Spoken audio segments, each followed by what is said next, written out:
Hello everyone and welcome in my YouTube channel. So आज की इस वीडियो में हम jQuery के दो मेथड्स के बारे में बात करने वाले हैं जो कि हैं prepend to and append to।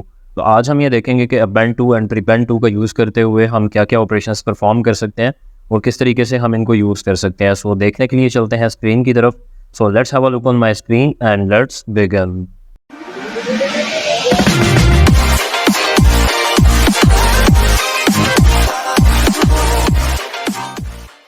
So first of all हमें एक HTML डॉक्यूमेंट क्रिएट करना होगी जो कि मैं ऑलरेडी यहाँ पे कर चुका हूँ। सो मैं Sublime टेक्स्ट एडिटर ओपन करूँगा and you can see here कि यहाँ पे मैंने HTML का जो बेसिक सिंटैक्स है वो ऑलरेडी ऐड कर रखा है। एंड सिमिलरली यहाँ पे मैंने टाइटल में आज का जो हमारा टॉपिक है append to and prepend to methods in jQuery वो भी यहाँ पे ऐड कर रखा है। एंड सेम यही यहाँ पे अगर आप देखेंगे तो एक H1 हेडिंग मैंने डिफाइन की है, उसके अंदर भी कर रखा है। इसके अलावा जो jQuery का CDN है वो हमने यहाँ पे अटैच कर लिया है। और उसके अलावा यहाँ पे अगर आप देखेंगे तो एक डिव क्रिएट की है जिसका ID बॉक्स है। इसके अंदर एक हेडिंग ऐड कर रखी है और एक पैराग्राफ, क्योंकि आज की इस वीडियो में जो हम एग्जांपल करने वाले हैं उसके अंदर हम इस डिव का यूज़ करेंगे। एंड यहाँ पे अगर आप देखेंगे तो इस बॉक्स को मैंने विड्थ दे रखी है 300 पिक्सल्स की, हाइट भी 300 पिक्सल्स की दे रखी है और बैकग्राउंड कलर येलो है एंड पैडिंग 20 पिक्सल्स। सो अगर मैं यहाँ पे इसको दिखाऊँ आपको ब्राउज़र में, you can see it look likes this. So यहाँ पे अगर आप देखेंगे तो सिंपली हमारे पास जो हमारा टाइटल है वो आ रहा है, हमारी हेडिंग आ रही है जिसमें आज का हमारा टॉपिक है एंड ये नीचे एक डिव आ रही है। सो यहाँ पे अगर आप देखेंगे append to and prepend to ये दो मेथड्स हैं जिनके बारे में आज हम बात करने वाले हैं। सो वन बाय वन दोनों को डिस्कस करते हैं। अगर आपने हमारी जो पिछली वीडियोज़ हैं वो देखी हैं तो उसमें आपने देखा होगा कि append मेथड और prepend मेथड इन दोनों के बारे में हमने बात की थी कुछ वीडियोज़ पहले। तो append मेथड और prepend मेथड किस तरीके से काम करता था, अगर आपने वो वीडियो देखी है तो आपको आइडिया हो जाएगा कि ये किस तरीके से काम करता है, क्योंकि इसमें और उसमें बिल्कुल छोटा सा डिफरेंस है। लेकिन अगर आपने वो नहीं देखी तो आप append to या prepend to वाली जो वीडियो थी वो आप जाके देख लें, उससे आपको उसका आइडिया हो जाएगा। सो स्टार्ट करते हैं append to and prepend to के ऊपर और ऐसा करते हैं कि append और prepend का भी हम देख लेते हैं कि वो किस तरीके से काम करते थे। सो यहाँ पे मैं स्क्रिप्ट का टैग ओपन करने वाला हूँ। सो फर्स्ट ऑफ ऑल हम बात कर लेते हैं append मेथड के बारे में। सो append में क्या था, फर्स्ट करें मैं यहाँ पे आके पहले तो हमें jQuery का जो सिंटैक्स है वो लिखना होगा। मैं यहाँ पे लिखूँगा document.ready फंक्शन। फिर इसके बाद यहाँ पे मैं लिखने वाला हूँ हैश बॉक्स जो कि हमारी इस डिव का ID है। इसके अंदर मैं कुछ append करना चाह रहा हूँ, जैसे कि मैं यहाँ पे append लिखूँगा और इसके अंदर मैं कुछ भी डिफ़ाइन कर सकता हूँ, जैसे कि मैं यहाँ पे H1 डिफ़ाइन कर लेता हूँ /H1 और यहाँ पे मैं लिख देता हूँ यज़दान हैदर, सेव करूँगा। देन जब भी मैं यहाँ पे आकर रिफ़्रेश करूँगा यू कैन सी हियर कि append मेथड ने क्या किया कि इसी डिव के अंदर सबसे लास्ट पे यज़दान हैदर वाला जो टेक्स्ट है उसको यहाँ पे उसने ऐड कर दिया। अब अगर मैं यही चीज़ prepend मेथड के थ्रू करता हूँ तो उससे क्या होगा, prepend सेव करने वाला हूँ, देन यहाँ पे आकर रिफ़्रेश करूँगा। यू कैन सी हियर कि उसने क्या किया कि उसी डिव के अंदर जो हमारा टेक्स्ट था, जो H1 हेडिंग थी, उसको स्टार्टिंग में ऐड कर दिया। तो इट मीन्स कि prepend मेथड जो है वो स्टार्टिंग में ऐड करने के लिए यूज़ किया जाता है और जो append मेथड है वो लास्ट पे किसी चीज़ को ऐड करने के लिए यूज़ किया जाता है। सो अब अगर हम बात करें जो आज का हमारा टॉपिक है append to और prepend to के बारे में, तो वो क्या करते हैं उसके बारे में भी हम देख लेते हैं। सो फर्स्ट ऑफ ऑल तो मैं उनका आपको सिंटैक्स बता देता हूँ और ये बता देता हूँ कि जैसा एक append फंक्शन में और append to में या prepend और prepend to में क्या डिफरेंस है। तो जैसा कि अभी यहाँ पे आपने देखा कि हैश बॉक्स डॉट prepend, मैंने यहाँ पे सिलेक्टर जो है वो पहले चूज़ किया। सिलेक्टर मतलब कि जिस चीज़ को या जिस एलिमेंट को हम सेलेक्ट कर रहे हैं, जिस लाइक यहाँ पे हमने बॉक्स को सिलेक्ट किया और उस पर prepend किया या उसमें append किया। जो भी हमने append या prepend करना था वो ये है, मतलब हेडिंग। यहाँ पे अगर आप देखेंगे तो H1 हमने डिफ़ाइन की हुई है और वो हम prepend कर रहे हैं या append कर रहे थे पहले। तो सिलेक्टर हमने पहले लिखा, कंटेंट जो है वो हमने बाद में डिफ़ाइन किया। अब बेसिकली क्या है, अगर आप यूज़ करते हैं append to मेथड का या prepend to मेथड का, तो इसमें आप बेसिकली जो कंटेंट है वो पहले लिखेंगे और जो हमारा बेसिकली सिलेक्टर है वो आप बाद में चूज़ करेंगे। So let me show you कि किस तरीके से ये वर्क करता है। सो सिंपली मैं यहाँ पे लिखूँगा हैश, इसको मैं यहाँ से कमेंट कर देता हूँ, यहाँ पे आके रिफ़्रेश करूँगा। सो अभी हम append मेथड जो है उसका हमने देखा था, अब हम append to मेथड के बारे में देखने वाले हैं।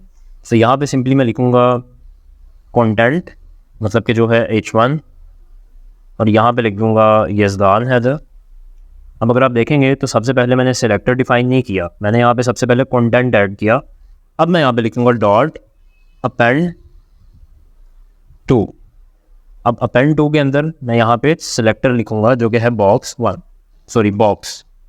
सेव करूँगा, देन यहाँ पे आके मैं रिफ्रेश करूँगा। So you can see here कि बिल्कुल इसने अपेंड की तरह ही काम किया अपेंड टू मेथड ने, लेकिन उसने क्या किया कि अपेंड मेथड के अंदर हमें, जैसे कि मैं यहाँ पे अपेंड ही लिख लेता हूँ। सो अपेंड के अंदर हमें पहले सेलेक्टर यहाँ पे लिखना पड़ रहा था, बाद में हम कंटेंट डिफाइन कर रहे थे। लेकिन यहाँ पे क्या है, कंटेंट हम पहले डिफाइन कर रहे हैं, सेलेक्टर हम बाद में लिख रहे हैं। दोनों में जस्ट यही डिफरेंस है, उसके अलावा जो इनकी फंक्शनैलिटीज़ हैं वो बिल्कुल सेम है। बिल्कुल इसी तरीके से अगर मैं इसी को यहाँ से कॉपी कर लेता हूँ, इन दोनों लाइन्स को, एंड यहाँ पे आके मैं पेस्ट कर देता हूँ। सो अगर मैं प्रीपेंड का यूज़ करता हूँ या अगर मैं प्रीपेंड 2 का यूज़ करता हूँ, मैं इसे इसको कॉपी कर रहा हूँ, यहाँ पे स्मॉल में आ जाएगा प्रीपेंड 2 में, और इसको मैं ओपन कर लेता हूँ।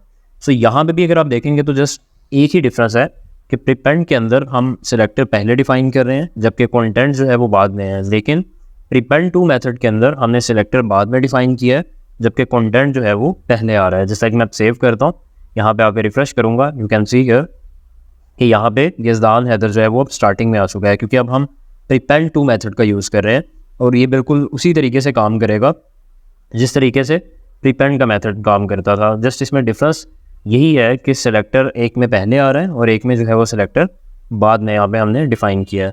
बिल्कुल इसी तरीके से अगर हमने जो लास्ट एग्जांपल पढ़ी थी उसमें हमने क्या किया था, अपेंड वाली जो एग्जांपल थी अपेंड में या प्रीपेंड वाली वीडियो में, उसमें हमने सिंपली बटन्स क्रिएट किए थे। तो मैं यहाँ पे अपेंड का एक बटन क्रिएट कर लेता हूँ और इसको आईडी हम डिफ़ाइन कर लेते हैं BTN1 की, और एक मैं यहाँ पे डिफ़ाइन कर लेता हूँ प्रीपेंड का बटन और यहाँ पे BTN2 लिख लेता हूँ।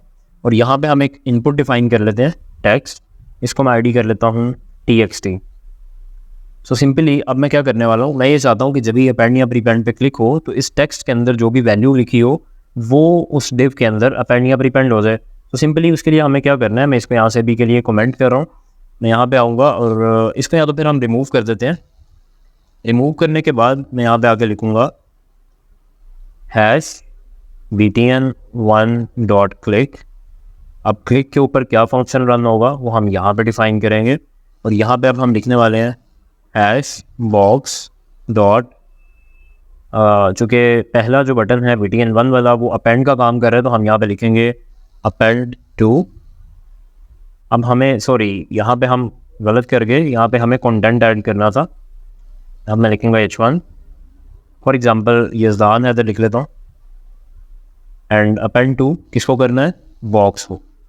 एंड अब आगे यहाँ पे आके अगर मैं रिफ्रेश करता हूँ, अभी आप देखेंगे जैसे ही मैं अपेंड पे क्लिक करूँगा यहाँ पे ये यज़दान हैदर जो है वो अपेंड कर देगा, लेकिन मुझे यज़दान हैदर को अपेंड नहीं करवाना, जो भी इस इनपुट के अंदर लिखा होगा उसको अपेंड करवाना है। तो उसके लिए मैं क्या करूँगा, यहाँ पे आके इसको मैं ख़त्म कर दूँगा और इन दोनों स्ट्रिंग्स को अलग अलग करके आपस में कॉन्कैटिनेट कर दूँगा, और दरमियान में यहाँ पे हमें जो भी इस इनपुट की वैल्यू है वो यहाँ पे ऐड करना है। तो इनपुट का आईडी क्या है, टेक्स्ट। तो मैं यहाँ पे लिखने वाला हूँ txt.val सेव, एंड देन यहाँ पे आके मैं रिफ्रेश करूँगा। सो अभी के लिए मैं यहाँ पे लिखता हूँ हेलो, अपेंड पे क्लिक करूँगा। So you can see here कि इसने हेलो को अपेंड कर दिया। अब अगर मैं हेलो वर्ल्ड लिखता हूँ, अब मैं अपेंड पे क्लिक करता हूँ, यू कैन सी हियर इसने हेलो वर्ल्ड को अपेंड कर दिया। और बिल्कुल इसी तरीके से हम प्रीपेंड का मेथड भी बना सकते हैं। उसके लिए हमें इसी को यहाँ से कॉपी कर लेना है, और कॉपी करने के बाद यहाँ पे मैं BTN2 कर दूंगा। BTN2 पे जब भी क्लिक होगा तो यहाँ पे H1 बिल्कुल सेम रहेगी, बाकी सब कुछ सेम रहेगा, जस्ट यहाँ पे अपेंड की जगह पे आ जाएगा प्रीपेंड। सो यहाँ पे आके मैं रिफ्रेश करता हूँ। अब अगर मैं यहाँ पे हेलो लिखता हूँ, अपेंड पे क्लिक करता हूँ तो लास्ट में ऐड कर रहा है, लेकिन अगर मैं प्रीपेंड पे क्लिक करता हूँ तो इसने स्टार्टिंग में ऐड कर दिया। इसी तरीके से अगर मैं हेलो वर्ल्ड यहाँ पे अपेंड करता हूँ तो नीचे आ रहा है, और अगर मैं प्रीपेंड करता हूँ तो हेलो वर्ल्ड जो है वो ऊपर आ चुका है। अभी जो हमने यहाँ पे हेलो वर्ल्ड लिखा था वो इस इनपुट से नीचे चला गया, क्योंकि डिव को हमने फिक्स विड्थ दी हुई है, फिक्स हाइट दी हुई है, तो इसी वजह से वो उस डिव से बाहर आ चुका है। तो बेसिकली आज की जो हमारा टॉपिक था वो हमारा कवर हो चुका है। हमने आज 2 मेथड्स के बारे में बात की, append to and prepend to के बारे में।